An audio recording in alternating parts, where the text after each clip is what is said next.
Hello, this is Sunday, the 13th July, and we've finally come to the point of where I'm now ready to speak to you, my siblings, in a cool, calm manner where the outcome is hopefully reconciliation and agreement on very important things henceforth and forward. So I made myself a nice cup of tea, well, coffee. I'm drinking a little wine. I started drinking wine in Barcelona, and I think I had a couple of glasses of wine with Danny when I came back from Malawi, which was nice. The first time I done that, just to calm the nerves and to really take it easy, and want to have a talk where I know that underneath the calmness, I do have a lot of anger, a lot of wondering what is what, and in so doing, I have decided to dig a little deeper to basically see where I am at fault in the issues, because obviously anger is a pure emotion, but anger is usually born out of a sort of an entitlement that one has been deprived of, or that has been overlooked or overseen or disregarded, or just some your importance being dismissed. Then somebody gets angry, like, can't you see that this is the way it is, and blah blah blah. So if I'm angry and it comes out of some sense of unacknowledged entitlement, then we need to see that, well, okay, if people have felt free to not acknowledge what I feel I should be acknowledged, or whatever entitlement, or to address whatever entitlement that I feel I have as a member of the family, then could it be somewhere along the way that I'm actually at fault for losing the right to that entitlement? You know, I mean, so I thought to myself that if this is truly about resolving issues, then that is an approach that I very consciously pick and choose, and therefore will make sure that I present this in a calm manner and looking at where could I have forfeited my entitlement, right? So I am the clearest one of all where I have always had this big brother privilege, this big brother status privilege of being looked at as big brother. Obviously, that's not Rachel because she'll never look at me as big brother. Um, but the clearest one where I could say that I know that whether he said it or not, he really felt that, no, big brother, you really fucked up there. It would be with Kimber. And in my mind, of course, I go back, I play the tape over and over, and I go back and I say, but where could that have been, you know? And I really believe that the part where Kimber lost his respect for me goes back to 1999, I would say. If I'm not wrong, was it 98? But I think it was 99. The time when Kimber finally decided that he was going to leave Denmark, and in other words, leave the funky base at Kolensvej and go do his own thing. I think he was going to Germany or something like that. So, brother packed up and everything, and then he basically left me with his debit card, the Unibank debit card. He came as sweet and humble as he always is, and he came and he gave it to me and said, Jimmy, take care of this for me, right? And so that was it. He trusted me enough to give me his card. And I don't know why, for some reason, I'm not sure how I got to have the pin, whether he gave the pin to me, but if I had the pin, then somehow the story doesn't really. Anyway, regardless, I must have known the pin because I ran out of money at some point because of all the things I was doing and whatever. And I thought to myself, well, my money is coming soon anyway, so I was just going to go use Kimber's money. So I went to the bank with the and to withdraw the money and everything. And I think I'd done it once before and it was okay. And it never crossed my mind at all that it was wrong, you know.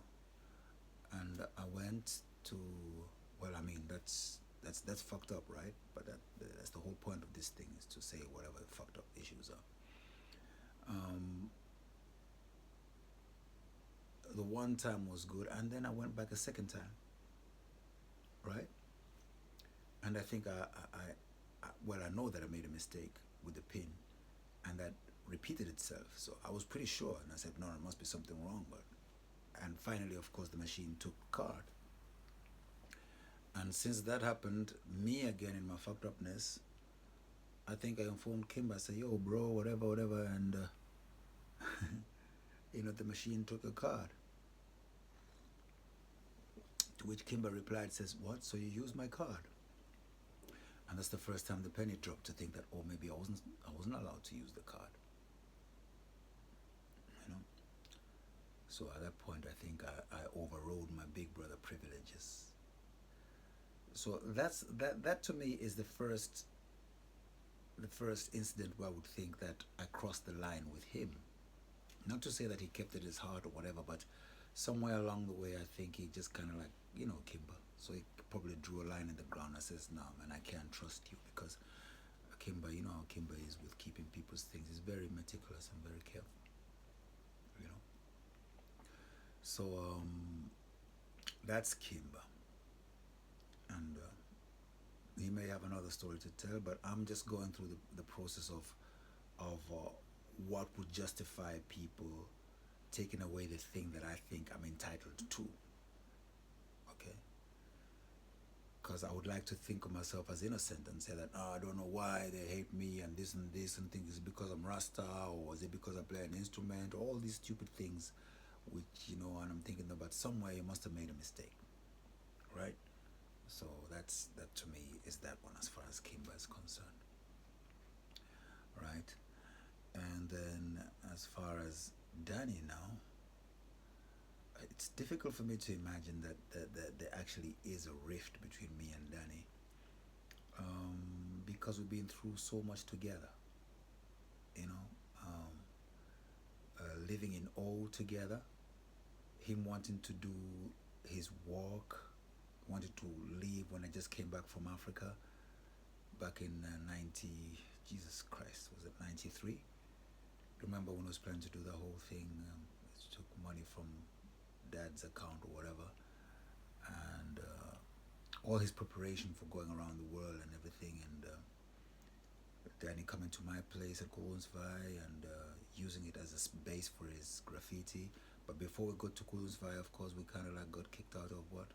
Now we left O and took all this stuff. He got his place in Hinorop, where he moved out of Rachel's, but we'd been at Rachel's. Rachel had invited us to stay there. She got tired of us after a week and said, no, this can't work, so we had to find a solution. And there was the time when we moved into Michael's place, and there was me and Danny in Leah's room, I believe, and then finally I got Kulungsvai 14 through the money that I got from Coda. So we had enough money to put down the deposit, and so Danny came with me there. And so, 2-2s and whatever, all this while we were always together. We were always together because, we didn't have anything, if we're not baking bread, then we'd say, okay, our idea of sightseeing was to get on a bus and just sit on a bus.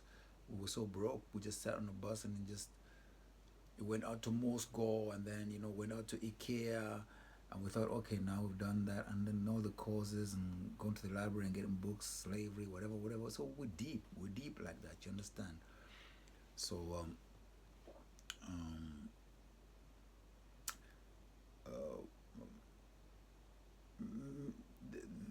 there's a lot to unpack when I come to talk with Danny. But with Danny, I pretty much feel that okay, I can talk to him, and if Danny said he wasn't going to talk to me, he would say because of this and because of that. You know, at the moment, the issue why Danny is not talking to me, as far as I know, is a technicality of the fact that I said that I would go to a court, you know, and so he says, well, if you're going to court, then we shouldn't have any contact, you know, so you know, we'll see you in court, so no communication, see you in court. So that's Danny and his meticulous, you know, order and whatever, which I do admire, of course. And Rachel, my main thing with Rachel is I feel that Rachel at most times wants to control the narrative because controlling the narrative justifies her perspective on me, and I'm often confused as to what it is that Rachel has against me. You know, I'm not too sure what it is, where it comes from, and it would be good to really have a real clear understanding of a lot of things which it says, which I feel are unjustified. But if we must go look and see where um, I've done Rachel wrong, where I feel and say, boy, that was out of order, or there you kind of like lost her respect. I think we go back to '96, you know, apart from now, well, I mean, she's always saved me.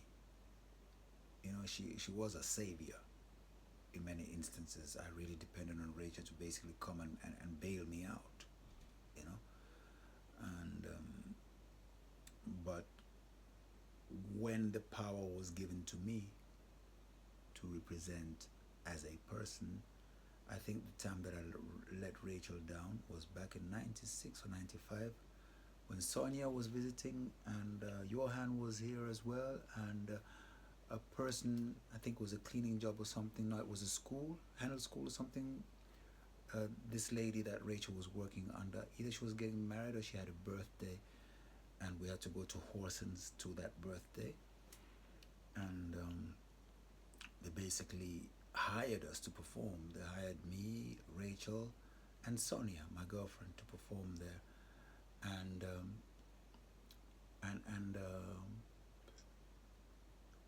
Rachel was okay to play for free, and the woman had offered to pay us, but I was not okay to play for free. You know, what you don't know is that me and Sonia were basically riding the bus, hoping not to get caught. And one time they did catch us, and we had a big argument because it was embarrassing for her and all of that. So, to be honest, I had Sonia with me, and I needed the dough, you know, because I got my girlfriend from England. And to me, that gig was like, yeah, it makes sense that we get paid because, you know, then me and Sonia could at least. But Rachel was kind of like, felt that it was out of order to to take money from this woman because she knew that the woman was a little bit strapped for cash, and she was kind of like, you know, being decent like that. And I kind of like stood my ground and I needed the money and everything. And I remember the train back, the ride back on the train. It was pretty quiet, and both Rachel and Johan seemed like whoa, no, but he's supposed to be the Rasta man. He's supposed to be the non-materialistic one, you know. I can see it's going into 15 minutes. I better stop it now.